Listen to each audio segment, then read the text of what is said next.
ఈ యొక్క జూబ్లీహిల్స్ ఎన్నిక మరి రోజు రాష్ట్రంలో ఒక చర్చనీయాంశంగా ఉంది.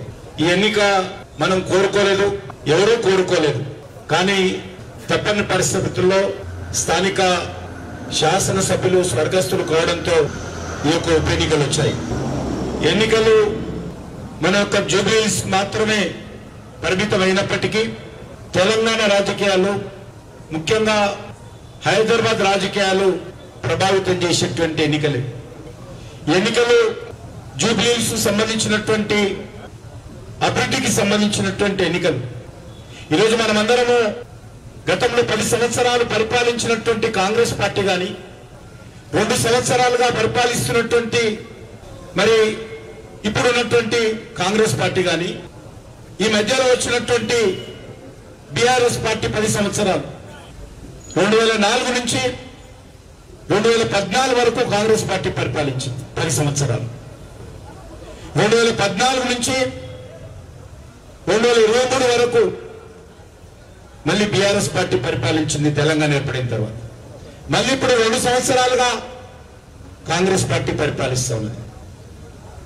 కానీ జూబ్లీహిల్స్ పరిస్థితి ఏ రకంగా ఉందో ఈరోజు జూబ్లీహిల్స్ ప్రజలు ఈ పరిపాలించినటువంటి పార్టీలను ఓట్లు అడుగుతున్నటువంటి ఈ 2 పార్టీలను అడగాల్సినటువంటి అవసరం ఉంది. ఎందుకంటే ఈ రాష్ట్రాన్ని పరిపాలించింది ఎప్పుడు కూడా భారతీయ జనతా పార్టీ లేదు. పరిపాలించింది కాంగ్రెస్ పార్టీ, బీఆర్ఎస్ పార్టీ. ఇప్పుడు కూడా అధికారంలో ఉన్నది కాంగ్రెస్ పార్టీ. బీఆర్ఎస్ ఉన్న 10 సంవత్సరాలు కూడా ఇక్కడ ముఖ్యంగా బస్తీలలో జూబ్లీహిల్స్ సంబంధించినటువంటి అసెంబ్లీ ప్రాంతంలో ఏ రకమైనటువంటి అభివృద్ధి జరగలేదు. చాలా మంది జూబ్లీహిల్స్ అనుకుంటే ఈరోజు ఖైరతాబాద్ అసెంబ్లీలో ఉన్నటువంటి నిజమైనటువంటి జూబ్లీహిల్స్ అనుకుంటారు. ఆ జూబ్లీహిల్స్ ఖైరతాబాద్ లో ఉంది. కానీ ఈరోజు జూబ్లీహిల్స్ అసెంబ్లీలో మాత్రము స్లమ్స్, బస్తీలు, ఎక్కడ చూసినా డ్రైనేజ్ ఓవర్ఫ్లో, ఎక్కడ చూసినా కలుషితమైనటువంటి తాగునీరు, ధ్వంసమైనటువంటి రోడ్ల మీద చెత్త, కనీసము శానిటేషన్ లేనటువంటి పరిస్థితి, వెలగనటువంటి వీధి లైట్లు ఈరోజు జూబ్లీహిల్స్ లో మనకు కనిపిస్తా ఉంది. కాబట్టి ఈరోజు అంతేకాదు, మనం చూస్తా ఉన్నాం ఈరోజు రాష్ట్ర రాజకీయాలను బీఆర్ఎస్ పార్టీ, కాంగ్రెస్ పార్టీ శాసిస్తలేదు. రాష్ట్ర రాజకీయాలను ఈరోజు బీఆర్ఎస్ పార్టీ ఉన్నప్పుడు బీఆర్ఎస్ పార్టీని, కాంగ్రెస్ పార్టీ అధికారం ఉన్నప్పుడు కాంగ్రెస్ పార్టీని శాసిస్తున్నది మజ్లిస్ పార్టీ. మనం అనేక సంవత్సరాల అనుభవం ఉంది ఏ రకంగా మజ్లిస్ పార్టీ హైదరాబాద్ నగరంలో, తెలంగాణ రాష్ట్రంలో ఏ రకమైనటువంటి మత రాజకీయాలు చేస్తా ఉందో, గుండా రాజకీయాలు చేస్తా ఉందో మనం చూస్తా ఉన్నాం. నేను ఓల్డ్ సిటీలో పెరిగాను. కొన్ని వందల బస్తీలు మజ్లిస్ పార్టీ యొక్క గుండాయిజం కారణంగా, మజ్లిస్ పార్టీ యొక్క రౌడీయిజం కారణంగా, మజ్లిస్ పార్టీ మతోన్మాదం కారణంగా అనేక బస్తీలు ఖాళీ అయ్యాయి. ఈరోజు అక్కడ కనీసం ఒక వ్యక్తి కూడా, ఒక ఇల్లు కూడా లేనటువంటి పరిస్థితుల్లో పూర్తిగా మారిపోయినటువంటి పరిస్థితి ఓల్డ్ సిటీలో కనిపిస్తాం. మరి ఆ ఓల్డ్ సిటీ తర్వాత మరొక పాత నగరంగా ఈ జూబ్లీహిల్స్ అసెంబ్లీని మార్చాలని మజ్లిస్ పార్టీ చూస్తాం. ఈరోజు జూబ్లీహిల్స్ కాంగ్రెస్ పార్టీ అభ్యర్థి గాంధీ భవన్ లోనో లేక రాహుల్ గాంధీయో నిర్ణయించలేదు. ఈరోజు కాంగ్రెస్ పార్టీ అభ్యర్థి ఎవరైతే ఉన్నారో ఆయన నిర్ణయించింది దారుసలాంలోని మజ్లిస్ పార్టీ ఆఫీసులో. ఆయన అభ్యర్థిగా నిర్ణయించింది అసదుద్దీన్ ఓవైసీ.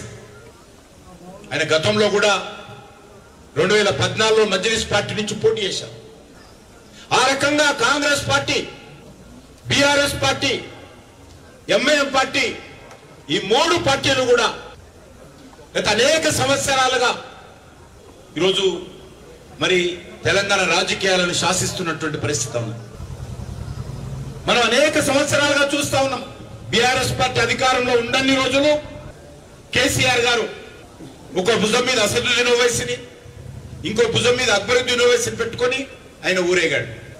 ఈరోజు కాంగ్రెస్ పార్టీ అధికారంలోకి వచ్చిన తర్వాత మరి రాహుల్ గాంధీ, రేవంత్ రెడ్డి పరిస్థితి కూడా అదే ఉన్నది. మజ్లిస్ పార్టీ ఏది చెప్తే దానికి తందానటువంటి పరిస్థితి ఉంది. మజ్లిస్ పార్టీ యొక్క కనుసైగల్లో ఈరోజు కాంగ్రెస్ పార్టీ పనిచేస్తా ఉంది. ఎందుకంటే మనం చూస్తా ఉన్నాం, ఈ మూడు పార్టీలు కుటుంబ పార్టీలే. ఈ మూడు పార్టీల యొక్క లక్ష్యము భారతీయ జనతా పార్టీని ఆపాలని. ఈ మూడు పార్టీలు అవసరమైతే గతంలో కలిసినటువంటి పార్టీలు, భవిష్యత్తులో కలిసినటువంటి పార్టీలు. అనేక ఎన్నికల్లో Congress party, BRS party, Majlis party కలిసి పనిచేశారు. కేసీఆర్ గారు కాంగ్రెస్ కేంద్ర ప్రభుత్వంలో మంత్రిగా కొనసాగాడు, కాంగ్రెస్ పార్టీ మంత్రివర్గంలో ఒక కాలం. ఇదే ఇక్కడ రాజశేఖర రెడ్డి గారు ప్రభుత్వంలో నేటి బీఆర్ఎస్, నాటి టీఆర్ఎస్ కి సంబంధించినటువంటి హరీష్ రావు లాంటి వ్యక్తులు మంత్రులుగా కాంగ్రెస్ పార్టీ ప్రభుత్వంలో కొనసాగారు. నేను ఎందుకు చెప్తాను అంటే, మూడు పార్టీలు గతంలో కలిశారు, ఇప్పుడు పరోక్షంగా కలుస్తున్నారు, భవిష్యత్తులో మళ్ళీ కలుస్తారు. ఈరోజు మూడు పార్టీలు కూడా కుటుంబ పార్టీలే. కాంగ్రెస్ పార్టీ సోనియా గాంధీ కుటుంబ పార్టీ, బీఆర్ఎస్ పార్టీ కేసీఆర్ కుటుంబ పార్టీ, ఎంఐఎం పార్టీ ఓవైసీ కుటుంబ పార్టీ.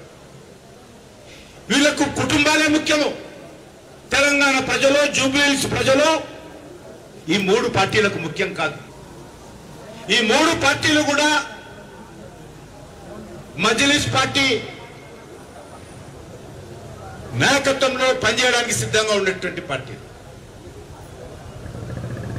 అందుకే ఈరోజు మనం ఆలోచన చేయాల్సినటువంటి అవసరం ఉంది.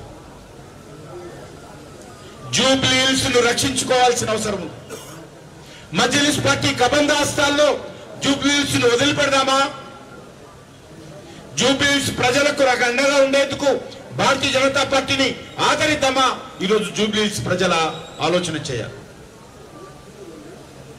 మనం ఏమాత్రం పొరపాటు చేసినా ఇక్కడ పెత్తనం చేసేది, ఇక్కడ గుండాయిజం చేసేది, ఇక్కడ రౌడీజం చేసేది